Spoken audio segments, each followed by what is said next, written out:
really have a chance to win the game again. We really felt like we should have won the game at the end.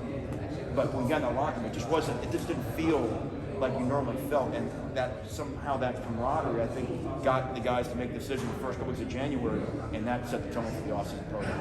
Amazing matchup last year going into this year against Alabama. How much does it help that you guys, have played against top competition like you guys played at Clemson last year? What lessons did you learn about yourself, about your team, that could help you guys moving forward? We can't do that enough. And I think this is backwards because we all want to win every game we play, of course. But in the building of the program, we need to go play the teams at the top of the mountain as often as we can, because you don't know where you're lacking until you see it. And yeah, the way we played at Clemson, there's great lessons. And everybody takes a look at the loss. And I know this sounds like coaching cliche, but there are legitimate lessons that you cannot go through unless you go through it. And so I think our guys, whether it's understanding some of the things we did well and did not do well in Clemson a year ago, that you take that forward to Alabama. Yeah, I mean, to me, that's how you pull. You followed Clemson when they were building it through the same way. There's only one way to do it, and you got to go through it.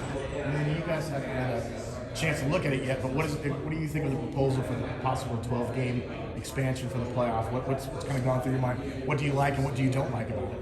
Well, I think when you talk about the proposal, one, no one really knows what the proposal is other than just having a 12-team playoff. There's a lot of other things that have to come with it that we haven't really. What does that do for the regular season? What does that do for a conference championship game? There's a lot of, it just can't be what we have now plus, right? So there's going to be something. So people are like, well, what if we play all this many games? Yes, but that's really, I don't think what it's going to look like in its entirety. So it's hard to really say, well, we feel this way or that way. Our players talking to them about it, they're for it. I'm for it. I think a more inclusive playoff helps everybody. I think it helps what's happening to our regular season, what's happening in a weird way protects our bowls. I think the opt-out is here to stay. I think it's an existential threat to college football, and the only way to fight that is we have to create more meaningful games. I can wax poetic on what the Orange Bowl means to me and growing up in the Rose Bowl and that time slot. I love all those things, but those games aren't being valued by the players the way that they used to be. And the way to make the regular season better is we have to create better games at the end of the year with more teams that have a chance to get in the playoff. And I think it's going to be great excitement. There's no other sport that doesn't do it different. And I get the uniqueness of college football, but I just don't know. I feel a little bit. I think those horses have run out of the barn. I don't know that they're coming back. So I think it's ultimately going to be good for the game.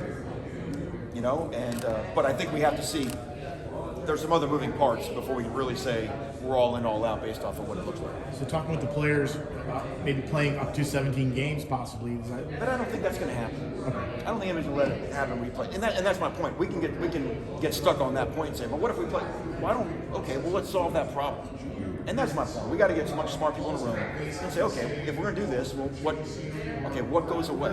And I think there's some give and take. And what's the TV money? I mean, we can't make an opinion to understand what TV network's going to buy and what's that going to look like.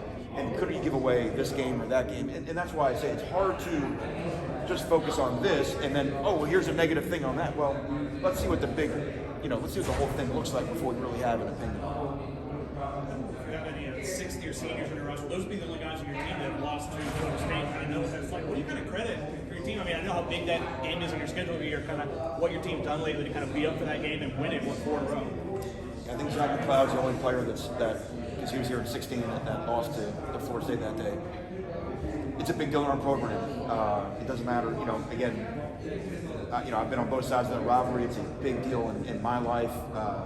It is where you begin every season at the University of Miami. It's understanding the importance of beating Florida State and what it takes to win that game. If you follow the history, it's been a very streaky series, and there's been great streaks on both sides.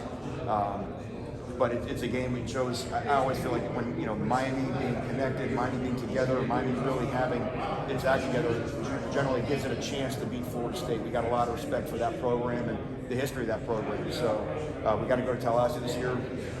It's always a hard place to play. We're proud of the fact we've won there the last 2 years and how important that Darryl Langham catch was in terms of flipping the momentum in that series. It'd be weird to say where we'd be without that play. So it's our guys have a lot of pride in that. We ask every one of our players what's your record, and we don't have to say the rest of the sentence to say the question. They know what we're asking. So we got some guys that have a chance to go out 4-0, 5-0. And we'll be excited when they tell us.